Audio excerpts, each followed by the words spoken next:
वैराग्य विद्या निज भक्ति योगम शिक्षार्थमेकः पुरुष पुराण श्री कृष्ण चैतन्य शरीरधारी कृपाम्बुधिर्यस्तमहं प्रपद्ये। कृपाम्बुधिर्यस्तमहं प्रपद्ये।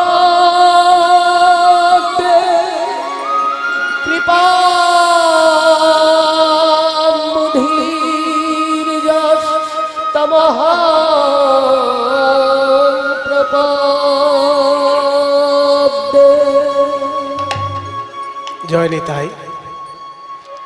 উপস্থিত আরো রিবাব কমিল সকল গৌর ভক্তবৃন্দ, সবার শ্রীচরণে আমার কোটি কোটি দণ্ডবত প্রণাম।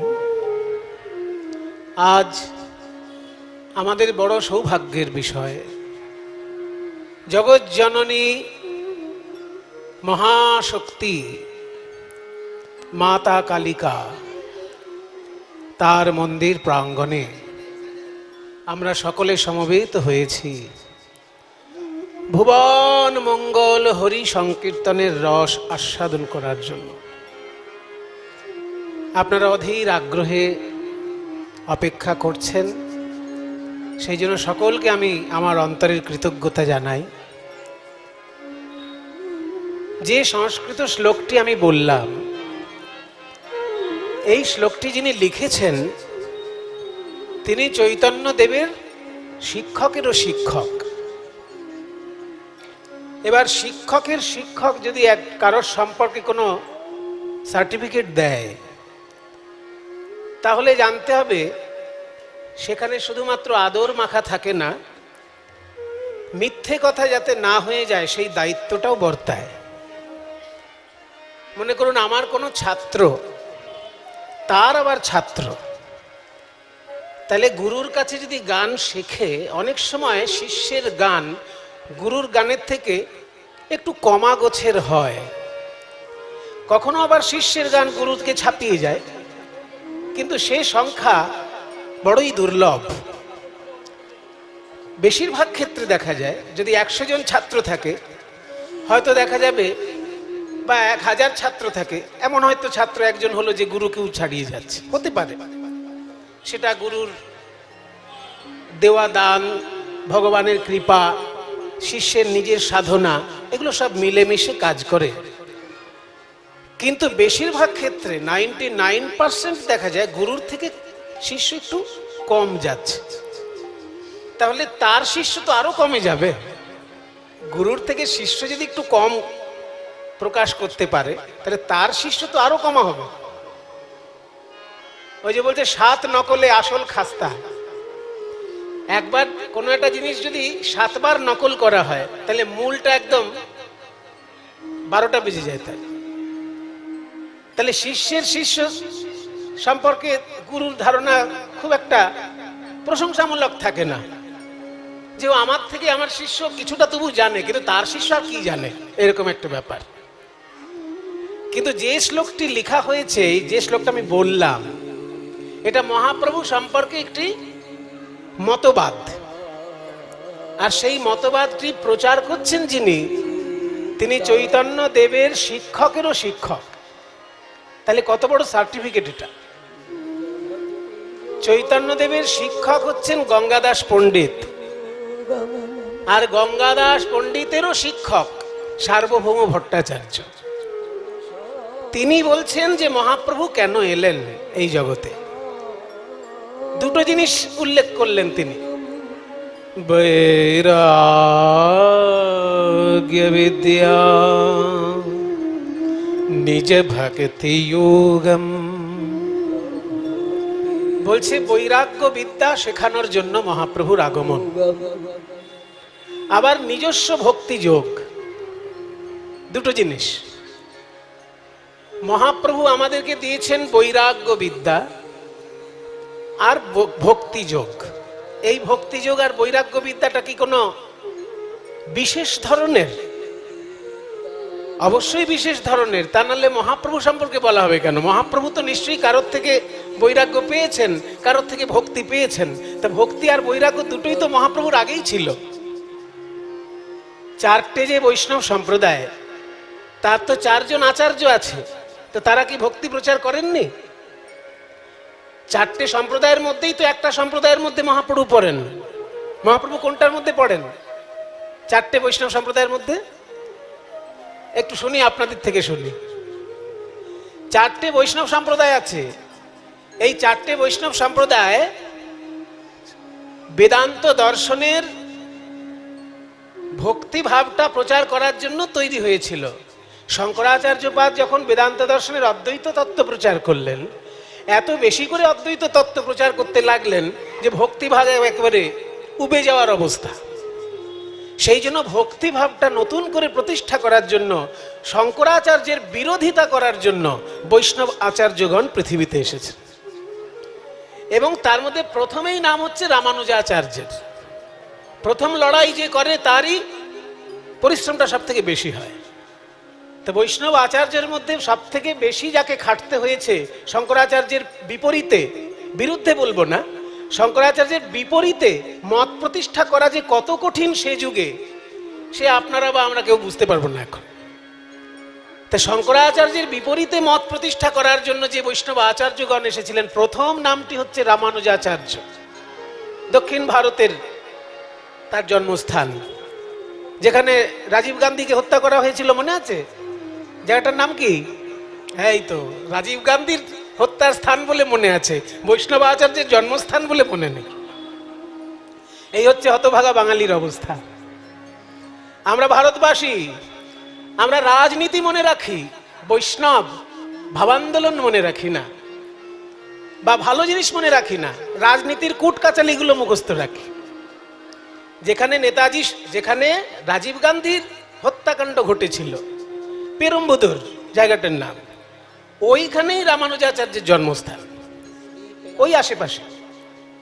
তাহলে এই যে রামানুজাচার্য দক্ষিণ ভারতের বড় বৈষ্ণবাচার্য, তারপরে আরো বৈষ্ণবাচার্য আছেন, নিম্বার্কাচার্য আছেন, বিষ্ণুস্বামী আচার্য আছেন, মধ্বাচার্য আছেন। এই মধ্বাচার্য সম্প্রদায়তেই চৈতন্য মহাপ্রভু দীক্ষিত। তাহলে যে চারটে বৈষ্ণব আচার্যের কথা বললাম, তার মধ্যে মধ্বাচার্য সম্প্রদায়ে চৈতন্য মহাপ্রভু দীক্ষিত বলে আমরা জানি। তাহলে তার আগেই তো ভক্তি ছিল, মহাপ্রভুর আগেও তো ভক্তি ছিল। তাহলে কেন বলল ভক্তি যোগ দেবার জন্য মহাপ্রভুর আশা? আর মহাপ্রভুর আগেও তো বৈরাগ্য ধর্ম ছিল। শঙ্করাচার্যপাদ বাল্যকালে গৃহত্যাগ করেছেন সনাতন ধর্মের দুর্দশা দেখে। সনাতন ধর্ম যখন বৌদ্ধ ধর্মের আক্রমণে একেবারে ধূলিসাৎ হয়ে যাওয়ার মতন পরিস্থিতি, তখন শঙ্করাচার্যপাদ সনাতন ধর্মের প্রতিষ্ঠা করার জন্য অতি শিশুকালে গৃহত্যাগ করলেন, সন্ন্যাস গ্রহণ করলেন অল্প বয়স। তাহলে বৈরাগ্য তো আগে থেকেই রয়েছে। শঙ্করাচার্যের অনেক আগে, 2500 বছর আগে, মানে আমাদের থেকে 2500 বছর আগে বুদ্ধদেব, তিনিও তো গৃহত্যাগ করেছিলেন জগতের কল্যাণের জন্য। রাজবাড়ির ছেলে হয়ে ভিক্ষা করে জীবন কাটালেন মানুষের কল্যাণ চিন্তা করবেন বলে।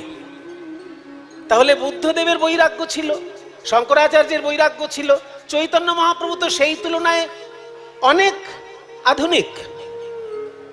ওনারা তো অনেক প্রাচীন যুগের লোক, বৈরাগ্য তো আগে থেকেই আছে, ভক্তি তো আগে থেকেই আছে। তাহলে মহাপ্রভু কি বৈরাগ্য দিলেন আর কি ভক্তি দিলেন? কেন বলছেন সার্বভৌম ভট্টাচার্য বৈরাগ্য বিদ্যা নিজ ভক্তি যোগম? বৈরাগ্য বিদ্যার নিজের ভক্তি যোগ শিক্ষা দেবার জন্য তারা আসে। এখানে বলা হচ্ছে বৈরাগ্য বিদ্যারূপে প্রচার করা, এটা মহাপ্রভুর লক্ষ্য ছিল। আমরা বিদ্যার অংশ হিসেবে কখনো বৈরাগ্য শিখি কি? এই ছোট ছোট বাচ্চারা আছে, তোরা বল, তোরা যে স্কুলে পড়িস সেই স্কুলে কোনোদিন শেখানো হয়েছে বৈরাগ্য কাকে বলে? শেখানো হয়েছে ইতিহাস, শেখানো হয়েছে ভূগোল, শেখানো হয়েছে 2 আর 2 4 হয়, 4 থেকে 2 বাদ গেলে 2 হয়। অঙ্ক শেখানো হয়েছে, ইংরেজি শেখানো হয়েছে, ইতিহাস, ভূগোল, জীবন বিজ্ঞান, ভৌত বিজ্ঞান একেবারে ভরে দিয়েছে বিদ্যায় বিদ্যায়, কিন্তু বৈরাগ্য বিদ্যা কই? যেটা ভারতবর্ষের আসল পরিচয়। বুদ্ধদেব যে বিদ্যার জন্য রাজার ছেলে হয়ে বাড়ি ছাড়লেন, শঙ্করাচার্য বাল্যকালে যে কারণে বাড়ি ছাড়লেন, সেই বৈরাগ্য বিদ্যার শিক্ষা কোনো বিদ্যালয়ে দেওয়া হয় কি? বিদ্যালয়ে তৈরি করা হয় ছাত্রছাত্রী যাতে তারা বড় হয়ে একটা চাকরি পায়, জীবনটা কাটিয়ে দেয়। বৈরাগ্য বিদ্যা শিক্ষা হচ্ছে কোন বিদ্যালয়ে? কোথাও হয় না। এটাই আমাদের দুর্ভাগ্য যে আমাদের ভারতবর্ষের আসল শিক্ষা বিদ্যালয়ে দেওয়া হয় না। যদি কোনো ভাগ্যবান মানুষ একজন বড় সন্ন্যাসীর সংস্পর্শ পায়, তবেই সে জানতে পারে বৈরাগ্য কাকে বলে। তা নাহলে বিদ্যালয়ে গিয়ে কোনোদিন বৈরাগ্য কেউ শিখতে পারে না। বৈরাগ্য বিদ্যা, তাহলে বৈরাগ্যটা শিখবো কি করে? এখন যদি প্রশ্ন করেন আপনারা, আমি সংক্ষেপে বলে দেবো সব। বৈরাগ্য শেখার সহজ উপায় আছে, যেটা চট করে কোথাও আপনারা শুনতে পাবেন না, আমি বলে দেব। বৈরাগ্য থাকবে মনে, বাইরে শুধুমাত্র পোশাকে বৈরাগ্য থাকলেই হবে না। বৈরাগ্য থাকতে হবে মনে, যেমন রবীন্দ্রনাথের ছিল। একের পর এক সন্তান মারা যাচ্ছে, কিন্তু সে কি বিব্রত হয়ে গিয়ে কবিতা লেখা বন্ধ করে দিল? দেয়নি। সমস্ত দুঃখকে হাসি মুখে বরণ করে নিয়ে পৃথিবীর জন্য মহামূল্যবান সম্পদ রেখে গেলেন রবীন্দ্রনাথ। তাহলে বৈরাগ্য না থাকলে এটা কি সম্ভব? বৈরাগ্য ভিতরের জিনিস। বৈরাগ্য কাকে বলে? শঙ্করাচার্যের একটা ছোট্ট সংজ্ঞা আছে বৈরাগ্য সম্পর্কে। বিষয়েষু অনাসক্তি বৈরাগ্যম। বিষয়ের প্রতি অনাসক্তি যখনই এসে যাবে, জানতে হবে বৈরাগ্য হয়ে গেছে। বিষয় কি? আমরা বিষয় মানে বুঝি ব্যাংক ব্যালেন্স, একটা দামি গাড়ি, দামি বাড়ি আর দামি শাড়ি। দামি গাড়ি, দামি বাড়ি, দামি শাড়ি, আইফোন, এইগুলোই হচ্ছে আমাদের কাছে বিষয়।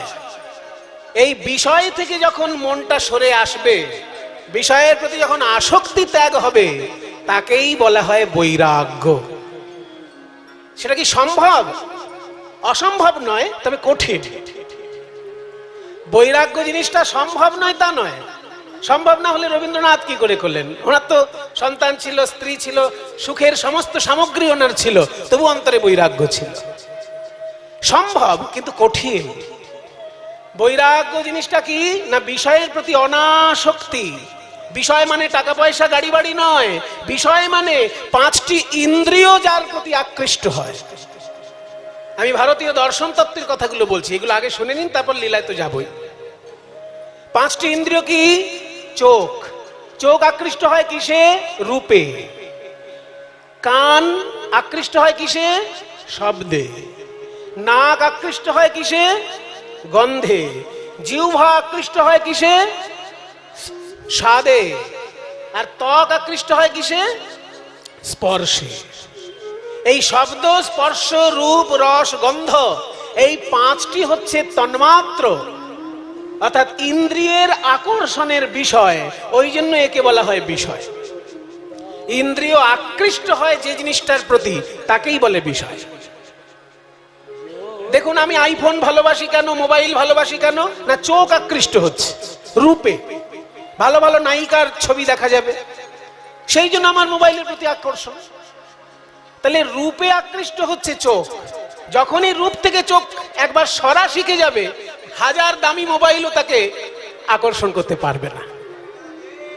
তাহলে রূপের জন্য চোখ, শব্দের জন্য কান, স্বাদের জন্য জিহ্বা, গন্ধের জন্য নাসিকা, স্পর্শের জন্য ত্বক। এই পাঁচটি বিষয় থেকে যখন মন সরে আসে, আর মনের নিজের একটা বিষয় আছে চিন্তা। মন চিন্তা ছাড়া থাকতেই পারে না। সেই চিন্তা থেকেও মন যখন সরে আসে, সেই অবস্থাটার নামই হচ্ছে বৈরাগ্য। এটা আমাদের অভ্যাস করতে হবে। অভ্যাস করলে আমাদেরও হয়ে যাবে বৈরাগ্য। অভ্যাস করব কি করে মশাই? অভ্যাস করার সহজ পথ বলে দিয়েছেন শঙ্করাচার্য। বলছেন যে কোনো বিষয়ের প্রতি দোষ দর্শন করার চেষ্টা করো। এটা যদি অভ্যাস হয়ে যায় কারণ, তাহলে বৈরাগ্য হয়ে গেল। সমস্ত জিনিসের ভালো দিক আছে, মন্দ দিক আছে। তুমি মন্দ দিকগুলো খুঁজে খুঁজে বার করো, দেখো সেই জিনিসটার প্রতি আর আকর্ষণ তোমার থাকবে না। কাজে আমি যদি শুধু ভালো দিকগুলো অন্বেষণ করি, তাহলে আমি আরো ভোগের মধ্যে ডুবে যাব। কিন্তু তার ক্ষতিকারক দিকগুলো যদি আমি আবিষ্কার করতে পারি, তখন সেখান থেকে আমার মন সরে আসবে। তাই যে কোনো বিষয়ের ক্ষতিকারক দিকটা যদি আমি আবিষ্কার করি, নিজে নিজে আবিষ্কার করি, খুঁজে বার করি, তাহলেই আমার ভিতরে বৈরাগ্য আসবে।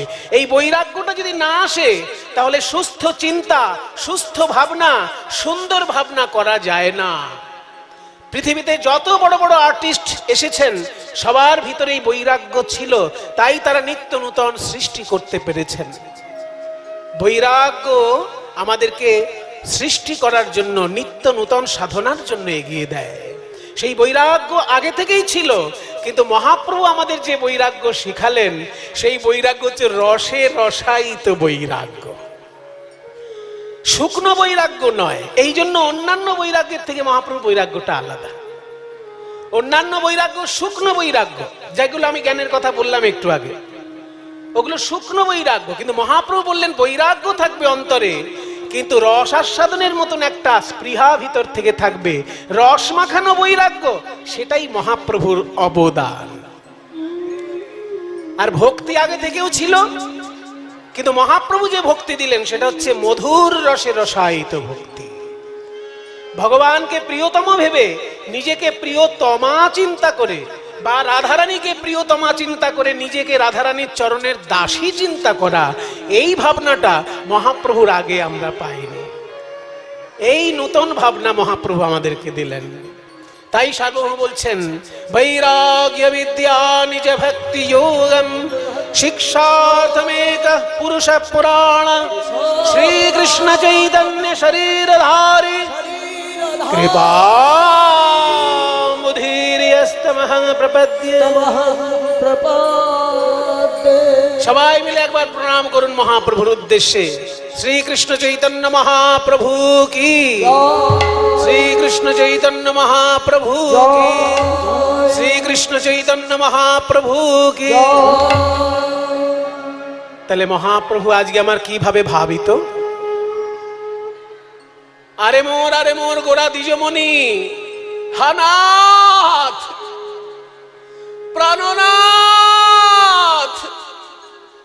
প্রাণনাথ নাথ, প্রাণনাথ প্রাণনাথ বলি লুটায় ধরণী। কেঁদে কেঁদে ভাসছেন আর প্রাণনাথ প্রাণনাথ করছেন। স্বরূপের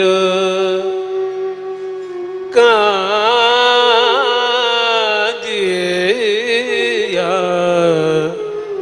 কাঁদিয়া রজনী পোহায়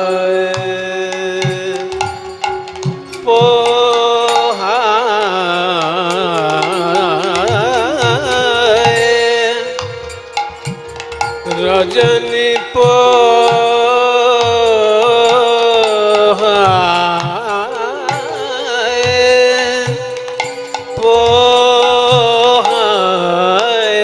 কাঁদিয়া রজনী রজনী বহায় বহায় কাঁদিয়া রজনী গোরা কাঁদিয়া রজনী বহায় গোরা কাঁদিয়া রজনী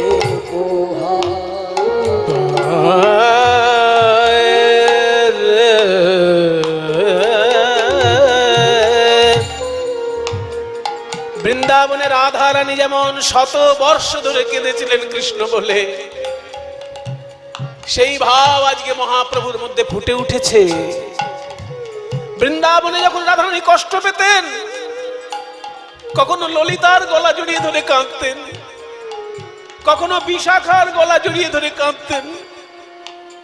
আজকে সেই ললিতা আর বিশাখা দুজন কলিযুগে জন্মগ্রহণ করেছেন স্বরূপ দামোদর আর রামানন্দ রায়ের রূপে।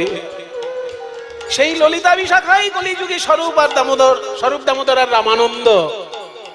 আর মহাপ্রভু তো রাধারানী, অন্তঃকৃষ্ণ বহির গৌরম, ভিতরে তার কৃষ্ণ বাইরে তার রাধা। তাই স্বরূপের গলা জড়িয়ে ধরে কাঁদছেন আর বলছেন, প্রভু আমার স্বরূপের গলায় ধরি, প্রভুর দুনয়নে বহে বারি বারি, স্বরূপে গলায় ধরি, দুনয়নে বহে বারে বারি, স্বরূপের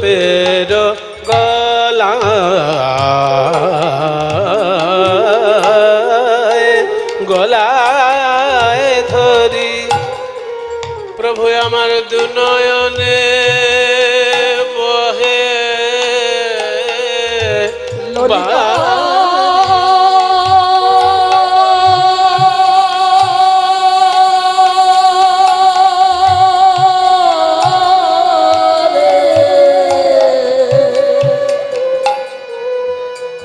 বিশাখা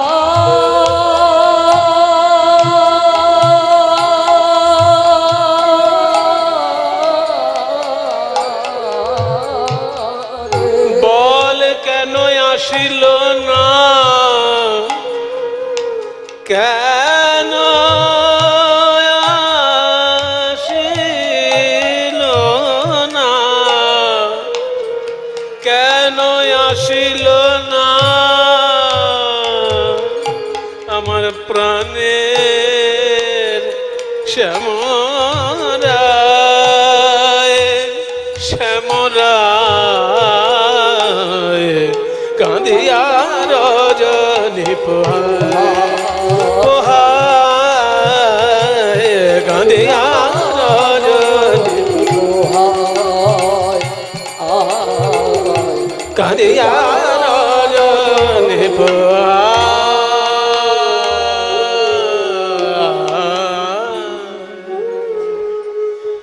একদিনের কথা বলছেন পদকর্তা। একদিন একটা সাধারণ মানুষ প্রতিদিনই যায়, স্নান করে জগন্নাথ মন্দিরে প্রণাম করে, তারপর কাজে লেগে যায়।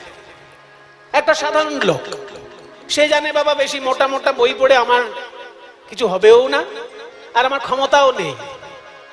যারা কীর্তন করে, যারা ভাগবত পাঠ করে, তারা মোটা মোটা বই পড়ুক গে যাক ঠাকুরকে নিয়ে, আমি কি করবো?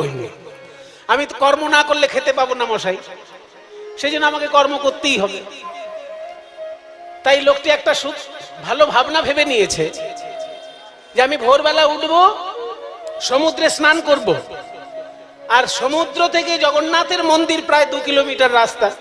যারা পুরীতে গেছেন বা যাবেন, যারা গেছেন তারা তো জানেনই, সমুদ্র থেকে জগন্নাথ মন্দির 2 কিলোমিটার রাস্তা। এই রাস্তাটা হেঁটে আসেন, জগন্নাথ মন্দিরে প্রণাম করেন। ওই হেঁটে আসার সময় কিন্তু কারোর সঙ্গে গল্প গুজব করে না। ওই আলুর দাম কত, পটলের দাম কত, ওসব গল্প সারাদিন সময় আছে। কিন্তু এই স্নান করার পর আর ঠাকুরকে প্রণাম করার আগে আমি কারোর সঙ্গে গল্প করব না। এই সময়টা আমার ঠাকুরের জন্য। তাই 2 কিলোমিটার যখন সে হেঁটে যায়, কৃষ্ণ নাম করতে করতে যায়। আর ওই রাস্তার ধারেই কিন্তু মহাপ্রভুর মন্দির, যেখানে মহাপ্রভু থাকতেন পুরীধামে, গম্ভীরা রাধাকান্ত মঠ। ওই মন্দিরটা কিন্তু ওই রাস্তার ধারেই পড়ে। সেই মন্দিরের পাশ দিয়ে যখন চিৎকার করে কৃষ্ণ নাম করতে করতে ওই লোকটি যাচ্ছে, মহাপ্রভু পূর্বলীলার ভাবে ভাবিত ওই কৃষ্ণ নাম শুনে উন্মাদের মতো ছুটে চললেন। উন্মাদের প্রায় গোরা ছুটি ছুটি ধায়,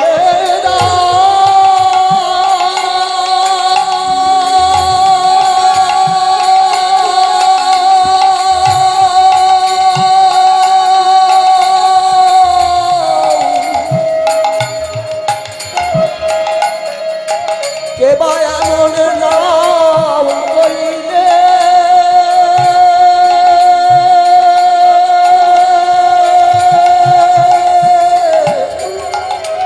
এমন মধুর মধুর মধুর সুরে উন্মাদের প্রায় গোরা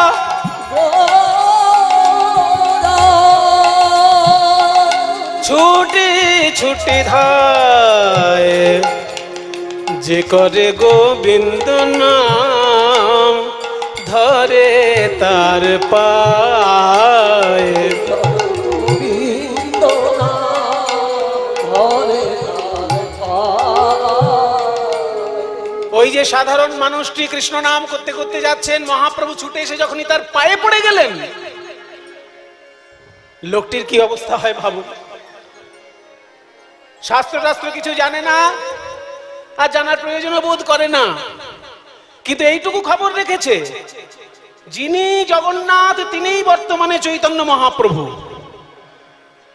পুরীধামে সবার মুখে মুখে এটা রটে গেছে যে বাসুদেব ঘোষ কহে জোর করি হাত, যেই গৌর সেই কৃষ্ণ সেই জগন্নাথ।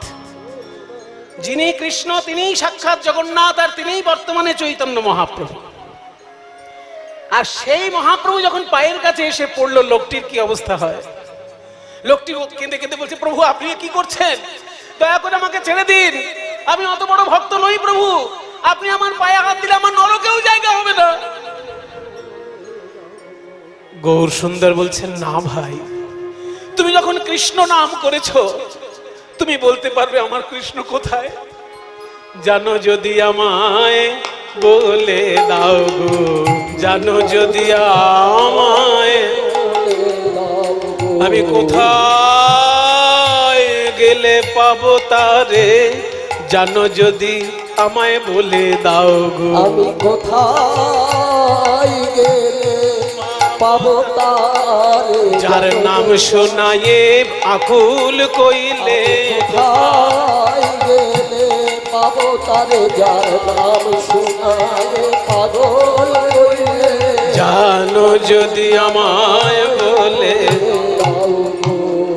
কেউ বুঝতে পারছে না মহাপ্রভু কেন আজকে সাধারণ লোকটার পায়ে হাত দিয়ে কাঁদছে। বাসুদেব ঘোষ পাশে দাঁড়িয়ে বলছে, বুঝলে স্বরূপ, কেন ওই লোকটার পায়ে হাত দিল মহাপ্রভু। আসলে মহাপ্রভু এখন রাধারানীর ভাবে ডুবে আছেন। বৃন্দাবনে যখন রাধারানী কৃষ্ণ কৃষ্ণ বলে কাঁদতেন, সেই সময় একদিন নারদ মুনি বৃন্দাবনে এসেছিলেন।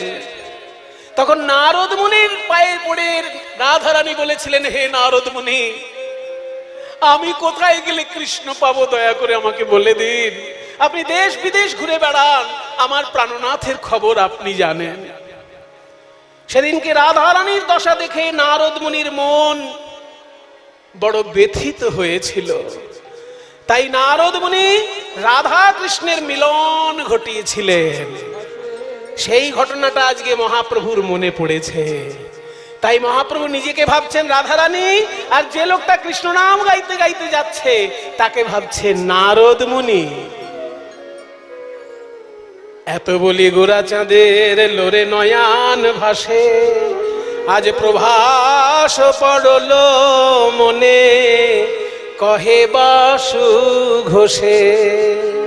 প্রভাস পড় মনে, কহে বাসু বাসু ঘোষে রে। প্রভাস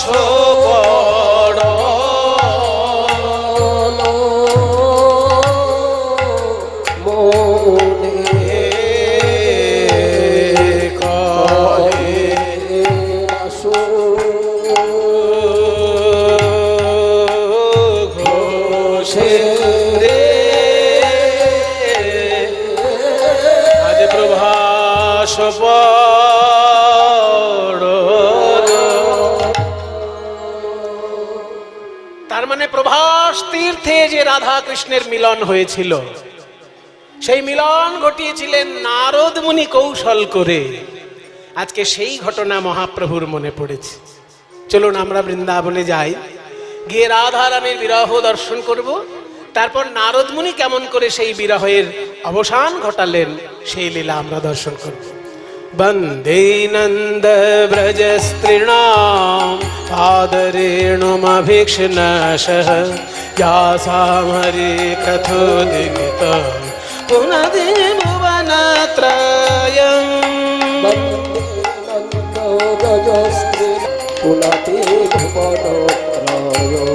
হর হরি নয়ন ভরি, হর হরি নয়ন ভরি, গোপী বল্লভ রাধা মদন মোহন।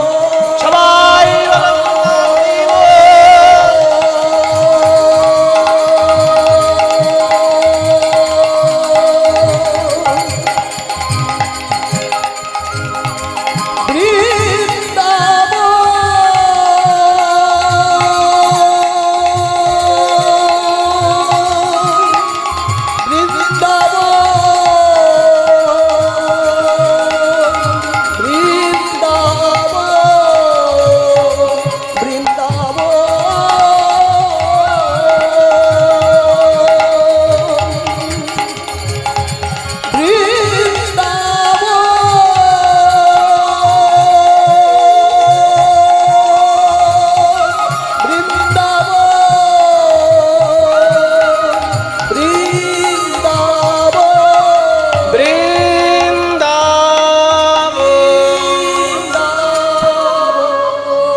বৃন্দাবন ধাম কি,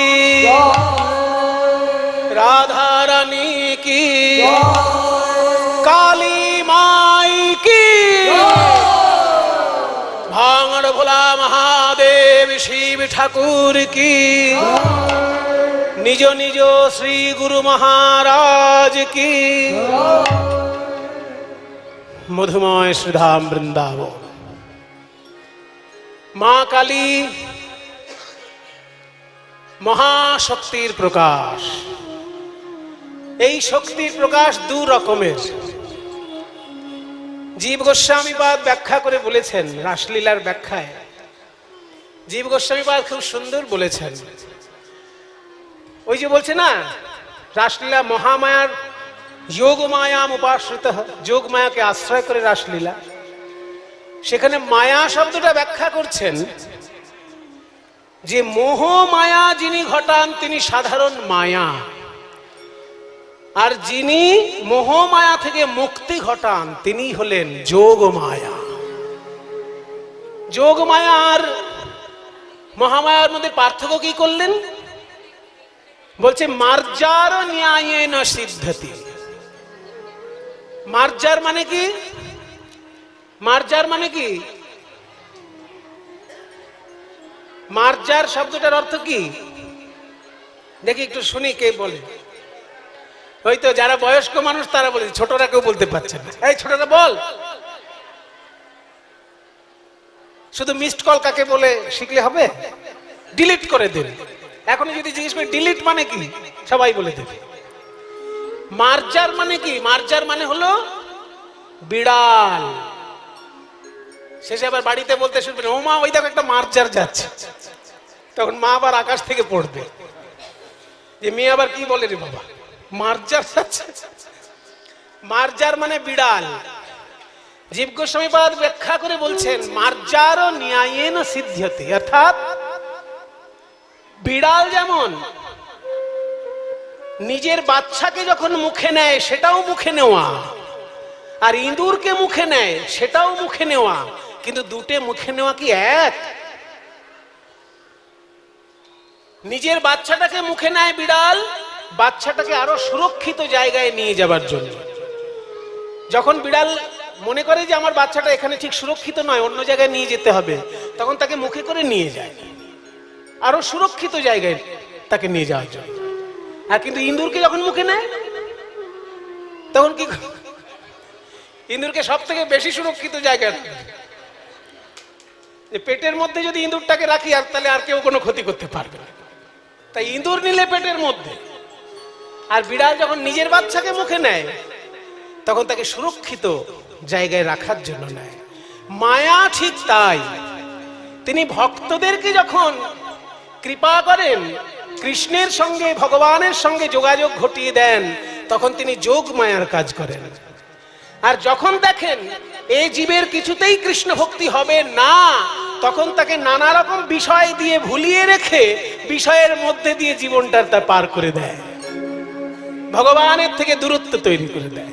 একই মায়ার কাজ। কখনো আমাদের মোহ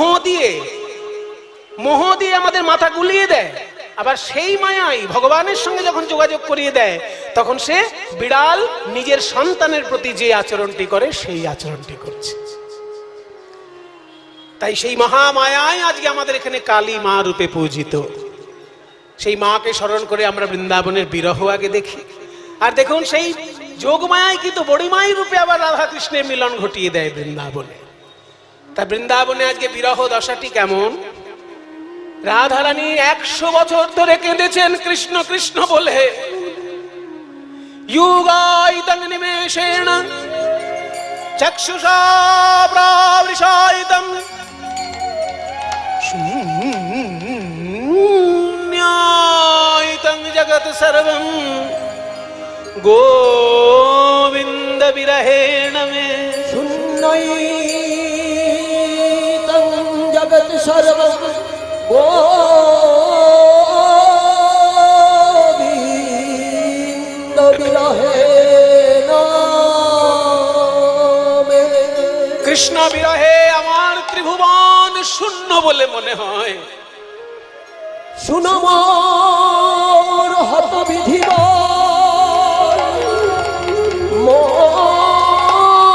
মোর বপু চিত্তময় সকল ইন্দ্রিয়গণ কৃষ্ণ বিনা সকলি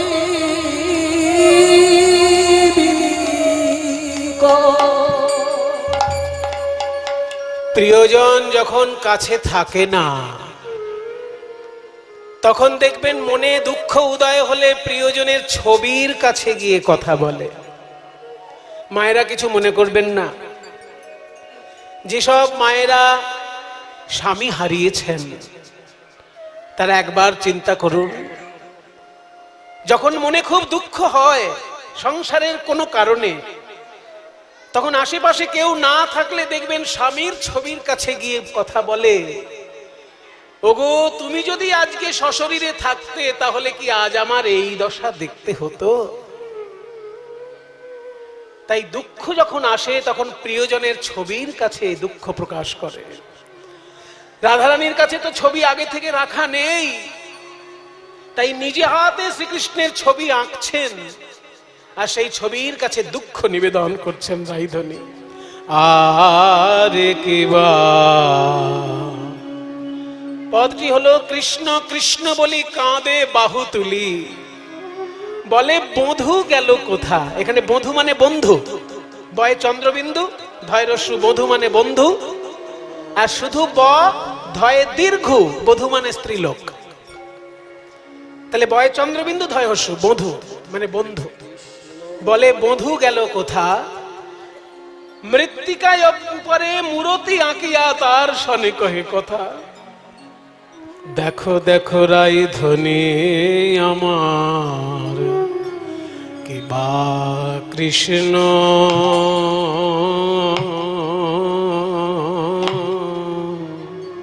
কৃষ্ণ ও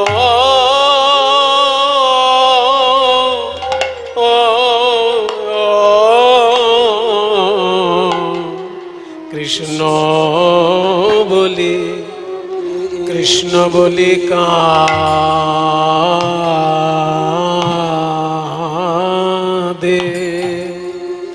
বাহু বাহু তুলি, বাহু তুলি, বলে আমার প্রাণবধূ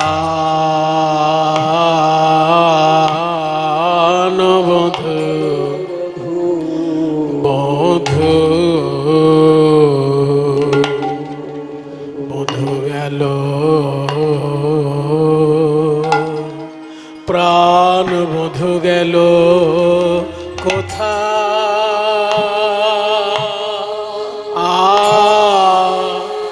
আরে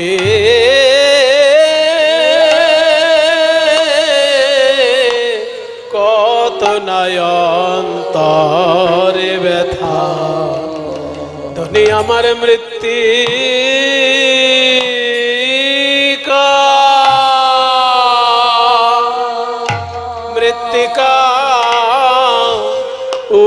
উপরে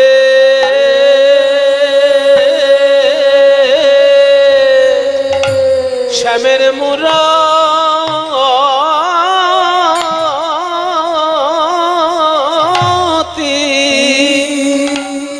শ্যামের মূরতি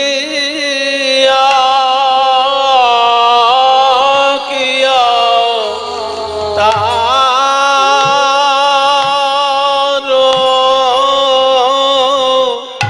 শনি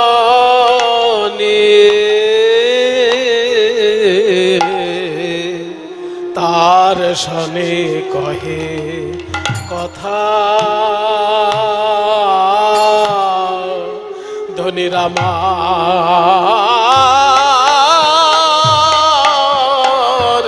কত নয়ন্তরে ব্যথা কিবা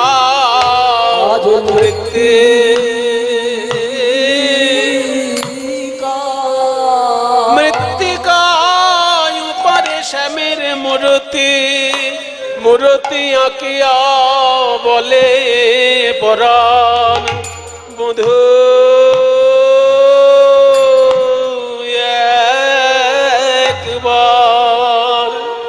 একবার কথা কহে আমি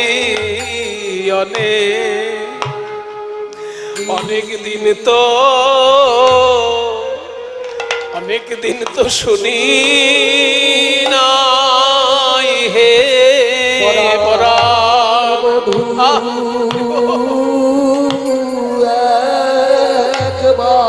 একবার কথা কহে আমি দিন তো শুনি না বলো বলো একবার কথা বলো ওগো প্রাণনাথ তোমার কথা তো কেবল কথার কথা নয় তোমার কথা হলো ব্যথা জুড়ানো কথা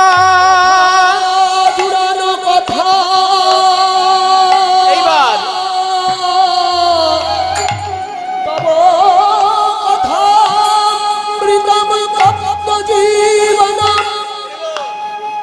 তাই গৌর হরি বল গৌর হরি বল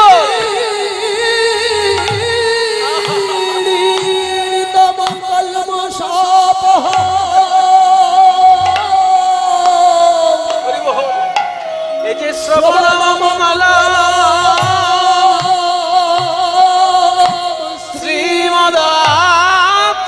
শ্রীমদাততম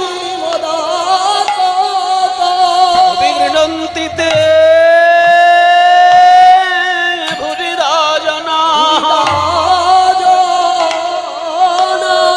তোমার কথা অমৃত যারা পান করে তাদের এই অন্য সকল আসক্তি দূরে যায় তাদের আর কিছু ভালো লাগে না কৃষ্ণের মধুর বাণী যেন অমৃতের তরঙ্গিনী তার প্রবেশ নাহি যে শ্রবণে কানা করি ছিদ্র সম জানিও সেই শ্রবণ তার জনম হইল অকারণে কথা বলো বধূ হে আমি অনেক দিন তো শুনি নাই না শুনি নাই পরাণ বধূ একবার কথা কও হে তো শুনি দোঠকি তাল 3-4 ছন্দ, এগুলো কীর্তনের অলংকার, এগুলো আসল সম্পদ কীর্তনের। এই দেখুন 1 2 3 4 5 6 7 8 9 10 11 12 13 14 1 2 3 1 2 3 4 1 2 3 1 2 3 4 ধা ধেনে ধেনে নাক ধেনে তা ধেনে নাক ধেনে 1 2 3 4 5 6 7 8 9 10 11 12 13 14 1 2 3 4 5 6 7 8 9 10 11 12 2 একবার কথা কও হে আমি তো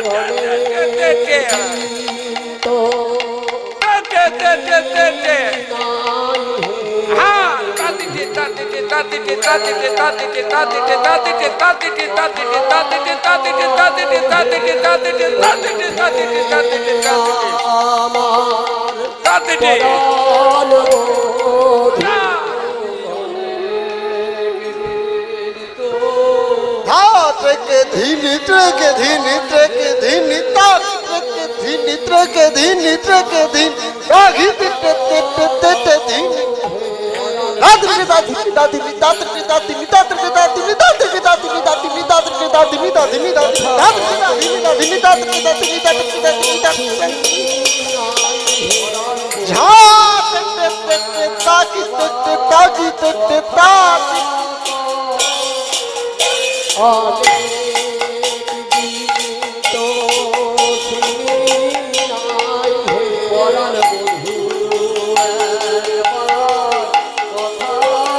আচ্ছা দেখুন দাদা ধেনে ধেনে দাদা ধেনে দাদা ধেনে দাদা ধেনে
Hey, তা তা তা দিয়া তা তা তা।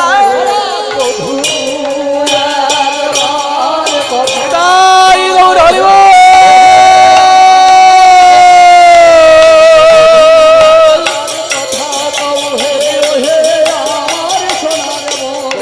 হে আমার সোনার বধূ বধূ একবার কথা কও হে কৃষ্ণ।